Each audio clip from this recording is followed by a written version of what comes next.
YouTube, how's it freaking going? Welcome back to another video. Hope your guys' day is going well, and your week, because we are coming to a close of the working week. Today's Thursday, and it freaking snowed last night. It snowed. April 4th, guys, springtime, and it freaking snowed. I am finding myself in a loop of negativity, and why I talk about this is so you guys, I mean, a lot of people fall victim to this, let's be honest, guys. A lot of people fall victim to a loop of negativity on external things that they don't really have a control about. So I'll explain it. Last night, it was pouring all day, which already put me in a bad mood, and as you guys could tell from the video of yesterday, we're in a bit of a rush, right? We had a little some situation going on with Mr. Bandit, aka my kitty cat.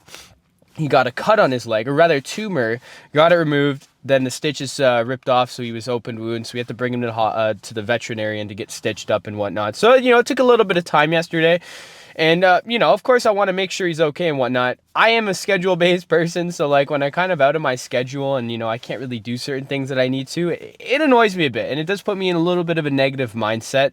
Again, I don't have control over that, right? He needed help, I needed to help him, I was available, so that's what I needed to do. And, you know, you got to do what you got to do at the end of the day. But why I'm talking about this, because of this negative loop, guys. So that was the start of it, right? Then it was raining all day, and that I don't like rain. I'll be honest, guys, I'm not a fan of the rain. I like the rain when I wake up in the morning and I have to go for a run, though, because then it's challenging. It's like, do you want to go for a run or do you want to stay in bed? We spoke about that yesterday. But then I get to work. Work was all right. Work wasn't too bad. Wasn't too busy. But of course, I got to work outside. So I'm working in the rain. Puts me in a bit of a negative thought anyways. And then, at the end of the night, it's freaking snowing. Snowing, guys. In April. In Canada. So that made me really, really frustrated. And then I was hitting every red light. Again, another thing I don't have control over. And then I got home. I couldn't go to bed I couldn't go to bed at the typical time that I do because I had to give my cat medication. And you know how it is. The cat's not going to want to take the medication. But we were able to get it down, thankfully.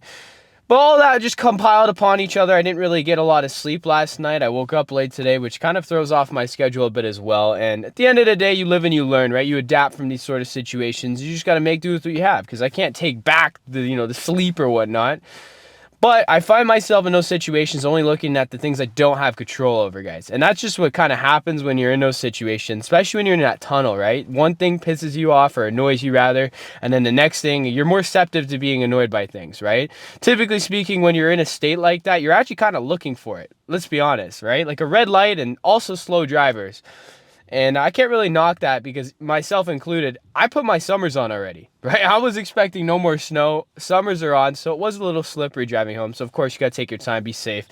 But why I'm saying all this is because, like I said, you focus on things that you don't have control over, and you're just not going to be able to overcome, the anger or frustration or sadness. Depends on the emotion. But in this particular case, it was the anger, or rather frustration. I should say anger. I was really mad. I won't lie to you guys. A lot of things were just compiling upon each other, and it just, built upon each other, and it got to a bit of a boiling point. But I took a step back. Number one, I did some breathing techniques. Now, if you guys do find yourself in a state of a little bit of anger or whatnot, take a second, focus on your breathing. It is something that you can control. But also understand that these things are happening, whether you like it or not.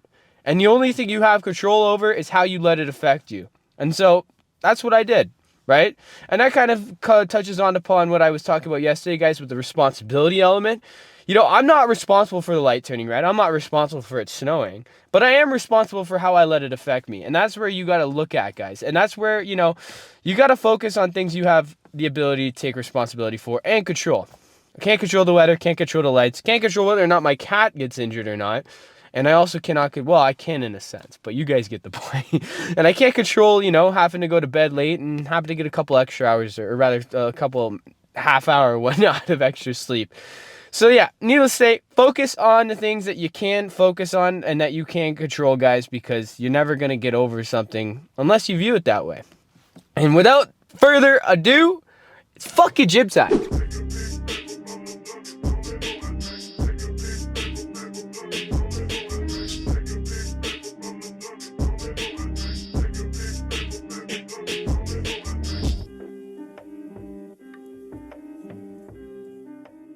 I didn't even mention the full premise of this video, which is to revisit one of my older shoulder workouts I've written down in my phone, which I was doing, let me see exactly when it was.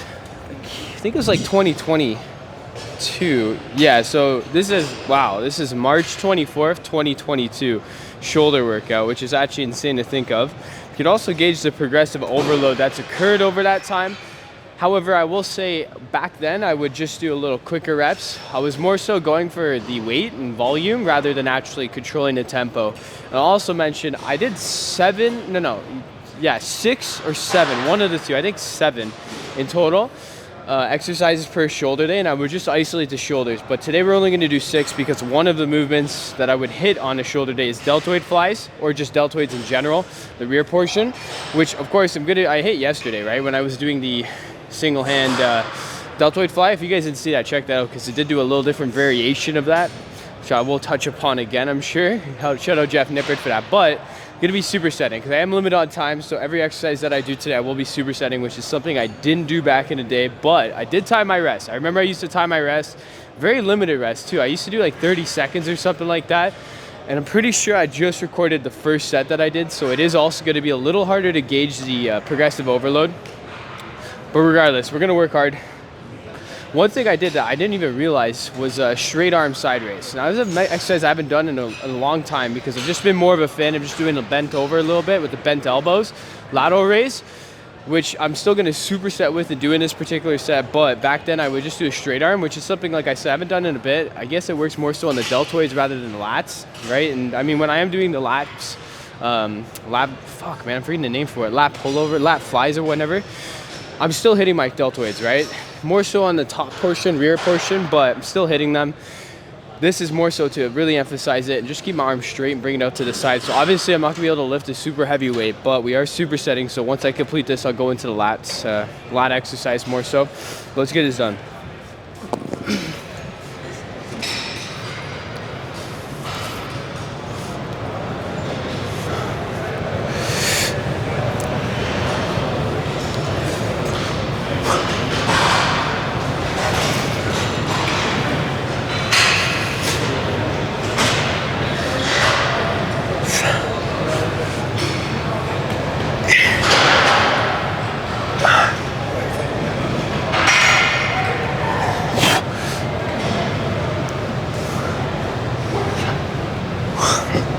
I'm gonna be able to do 14 or 15, so I'm gonna go to 15.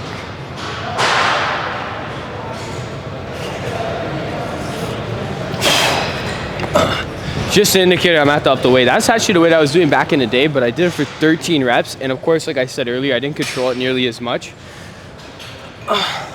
And I also didn't superset, but we're gonna do this now.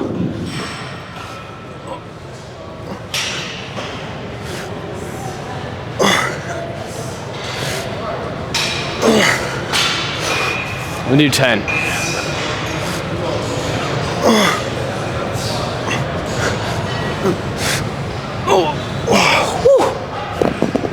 I just think we ended up doing 12 there, but we're gonna make sure that I'm doing both of these with the weight that is actually pushing me close to that fatigue, or rather to failure. Because if not, what am I even trying to do?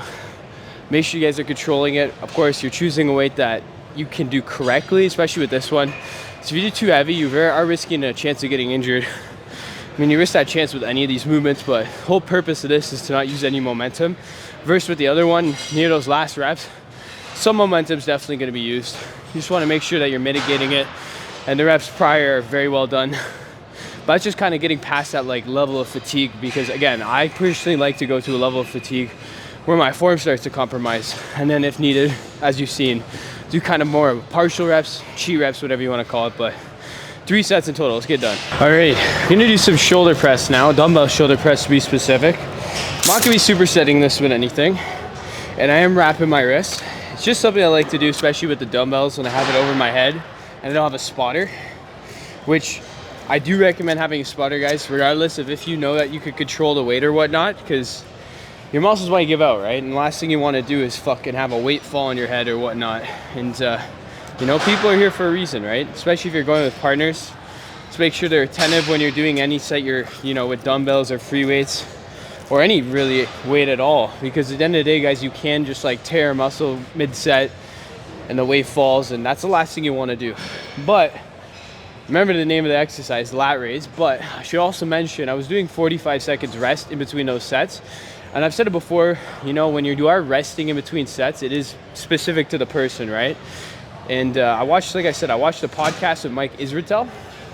And he has four specific factors to gauge your rest. Now, that's what I've written on my phone here, because last time I was reading off my phone when recording. You guys gave me a bit of hate for that.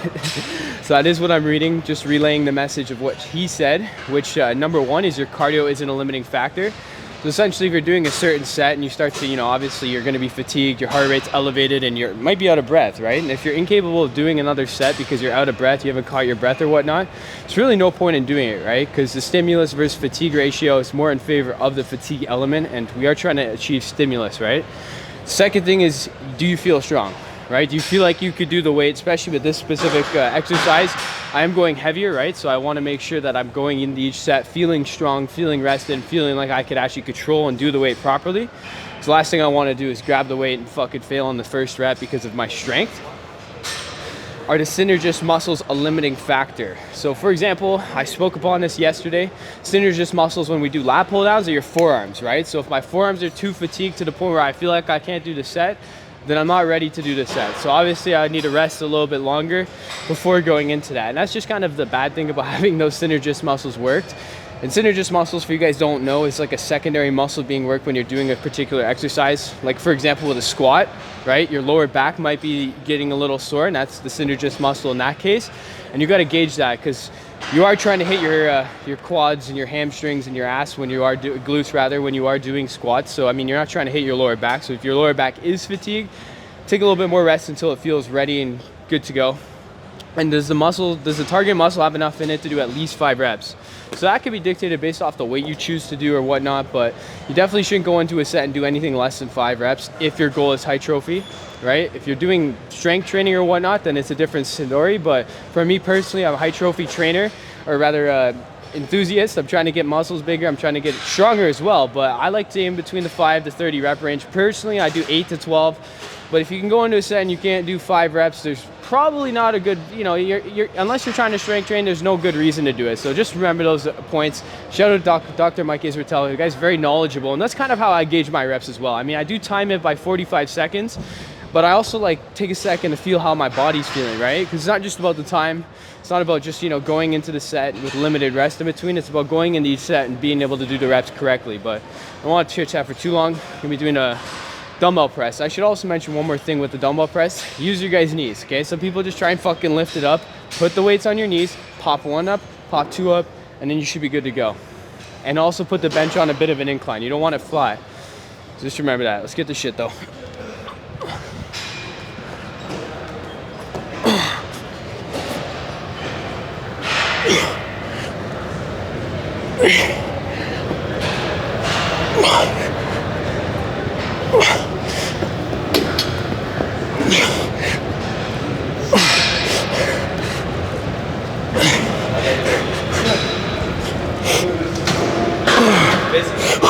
Two more.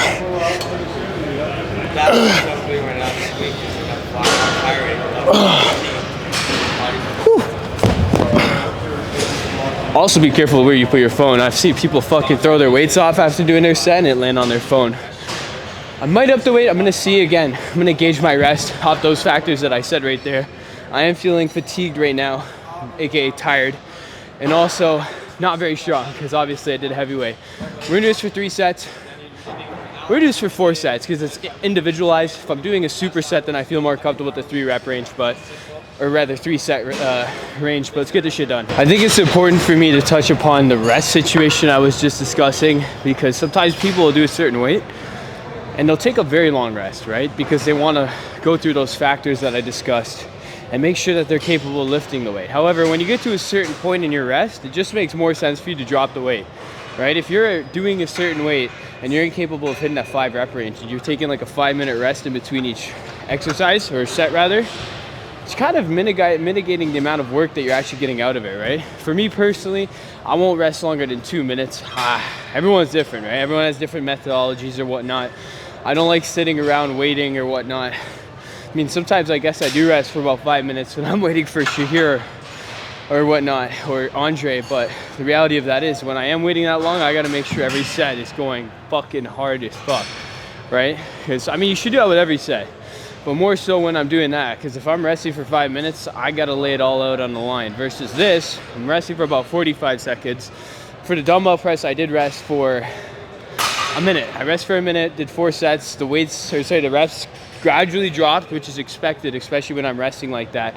But I did go into each set feeling all those checklists checked off, right? Of course, felt like I had enough cardio. Synergist muscles weren't being worked a lot.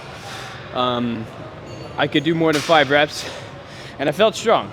Those are the 4 factors. Again, shout out Dr. Mike Israetel. But I also should mention, because I do preach to train close to failure, but a lot of times people don't actually know what failure is until you actually go till failure. So I do recommend doing at least 1 week in a month where you do everything till failure to figure out where that level is, right? So I mean, if I don't know what failure is, how can I really dictate if I'm getting close to it or not? So you got to really push yourself, do a week of that so you understand where that failure limit is. But of course, when you are going till failure, you got to limit the amount of volume you do. So when I do the failure week, it'll be 1 set on everything, which means I got to give it my all, which will probably be next week, to be honest with you. That way I can really gauge it and also show you guys a depiction of it, because I haven't actually went till proper failure with you guys watching. I mean, it's a little difficult for me because I don't like doing so much volume, to be honest with you, because again, I don't like being in the gym for too long. But it's no excuse. I got to know where my failure limits are on every sort of exercise. That way, like I said, I can gauge whether or not I am truly getting close to failure. And there's only one way of telling that, and that is to go till failure. But anyways, we're gonna work into our next superset, which is gonna be dumbbell shrugs, and then we're gonna do an easy bar lift, right? So both of which are working the trap muscles, so the traps are getting double hit here. So this is a fatiguing set, say the least. Definitely choose a weight that you guys can do close to failure, but also can control, because with this particular one, the easy bar, if you start to use other muscles, using momentum or whatnot, you're really mitigating the amount of work you're doing on your traps. And similarly with the shrugs, right? I don't want to do this. Like, I can go grab 120 pound dumbbells and just go like this. But me personally, I like to control it, right? So I'm 1, 2, 3, and then down. 1, 2, 3, and then down. So that's what I do. Do as you guys want to. Of course, you could play around with the tempos. That is the isometric, the hold at the top. Contraction, of course, being a bring up, and then the negative, the eccentric, being down. And then of course you have your isometric at the bottom. But I don't really care too much about holding that there. More so for me, like I said, the 3 seconds up, and then I want to bring it down a bit of slow, pretty slow, but I'm not counting it, just making sure I control each step, or rep rather. But let's get this shit done.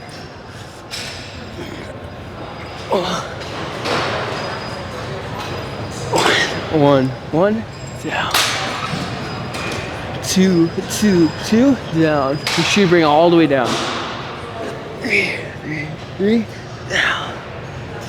4, down.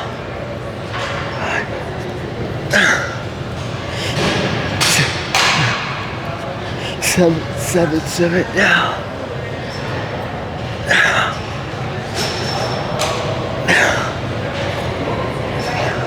2 more.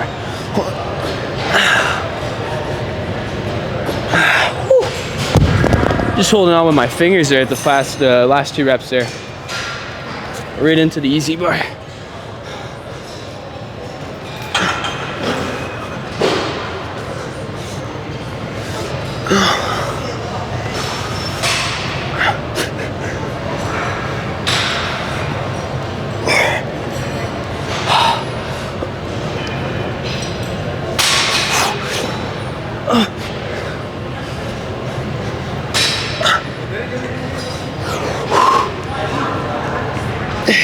Forward.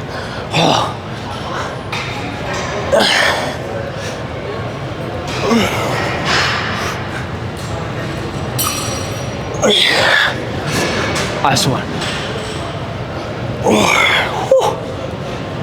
You know it's gonna be a good set when you get to those like halfway mark on a particular movement, and I already feel like I'm not gonna be able to get through it.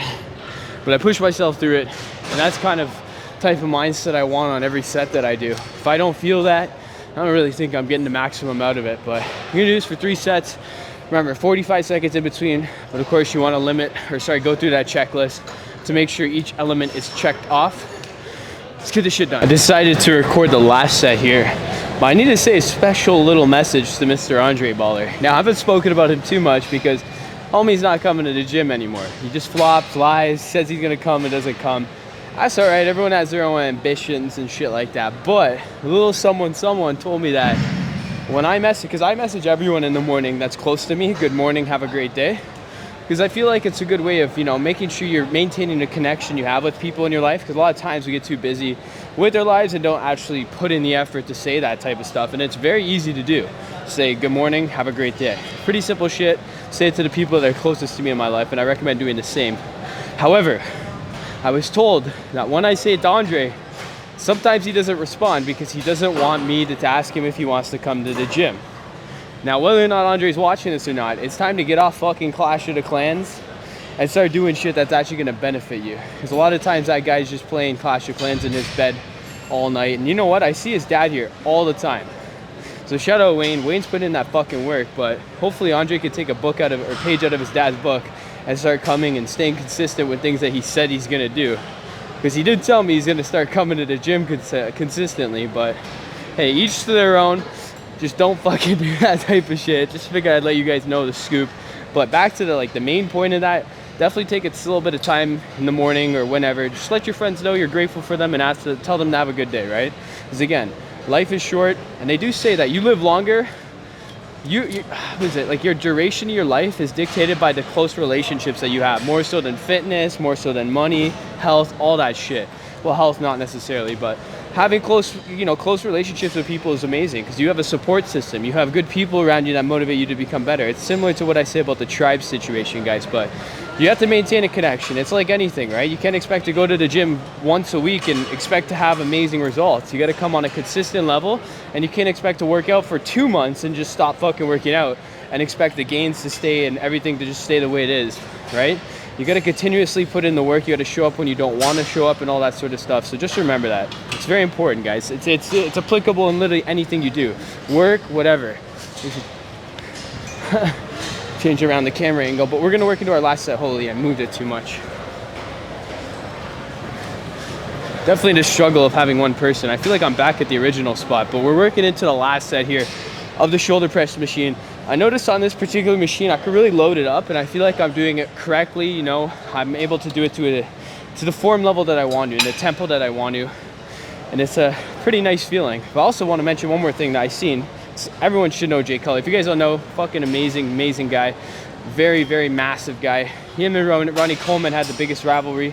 Not the biggest, but definitely a big rivalry. I would say Phil Heath and Kai is bigger. But anyways, he said that he starts off every shoulder day by doing lateral raises, because I don't remember exactly what he said, but starting off with lateral raises because everyone wants to go do their presses because of an ego thing, which is true, right? You want to, most times people come to the gym, they want to do their most impressive lift first. That way they're not fully exerted or whatnot. And the reality of it is, if you're trying to grow your shoulders, you got to do a certain way, right? So I do think that's better, because then you're getting more out of the shoulder press and you're fatigued at that point in time, so you're really exerting yourself. But we're going to work into this to be 12 reps. Remember, I did 4 sets here, making sure that I'm resting in between, timing my rest, and of course going through that checklist that I was talking about earlier, because I don't want to go into a set unprepared, right? So let's get this shit done.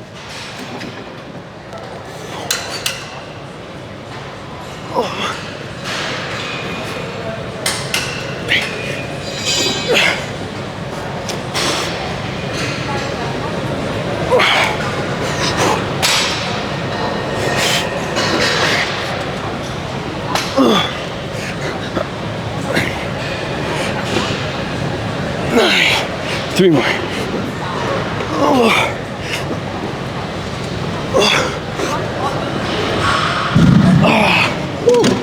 Wow.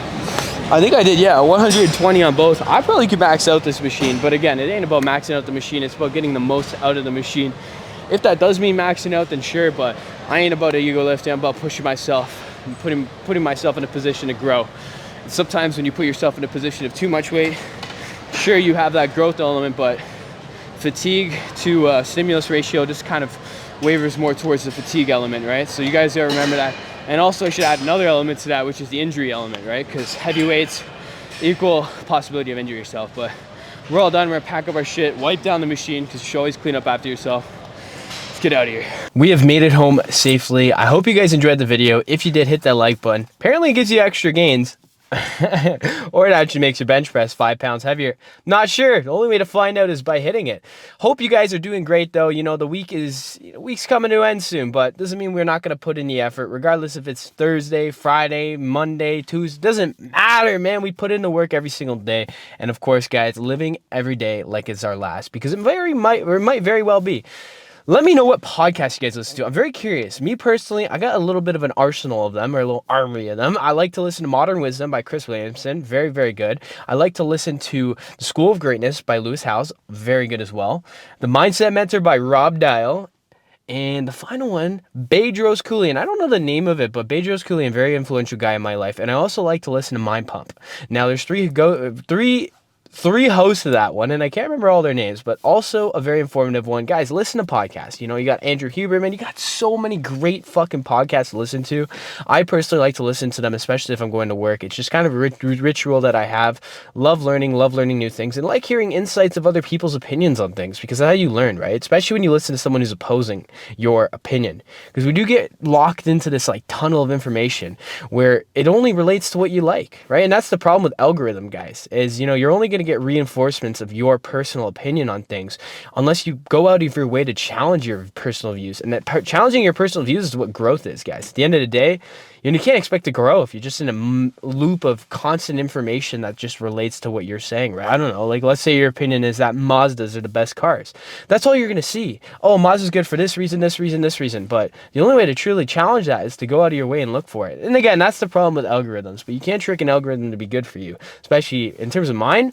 It's all motivational, you know. I like to see I like visualization. I'm a big advocate of visualization, because if you can see it and you do what needs to be done to get it, you can achieve it, right?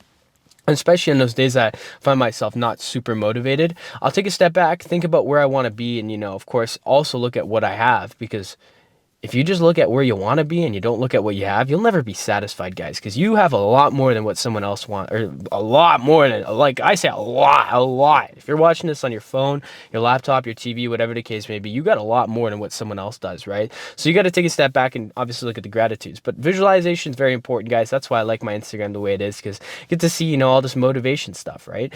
And yeah, I mean, without further ado, I always do that, you know. I cut it out because I look really silly. But when I say that, I typically say at the beginning of the video, but I'm gonna cut it out this time so you guys can see firsthand what's going on. But hit that hit the subscribe button if you're new, guys. We're on route to hit 1,000 subscribers at the time of this recording. We are at 881, guys. We are pushing close. I think I said April, but that was the original goal. But it ain't about the goal, it's about the journey, guys. At the end of April, that is the goal, to hit 1,000 subscribers. We are almost there. We are pushing hard. I appreciate every single one of you guys so very much. Drop a comment down below, like I said, of what podcast you guys are into. Definitely, I'll give them a check out. Have a blessed day, guys. Almost the weekend, so get done what you need to get done and find your impetus. Goodbye.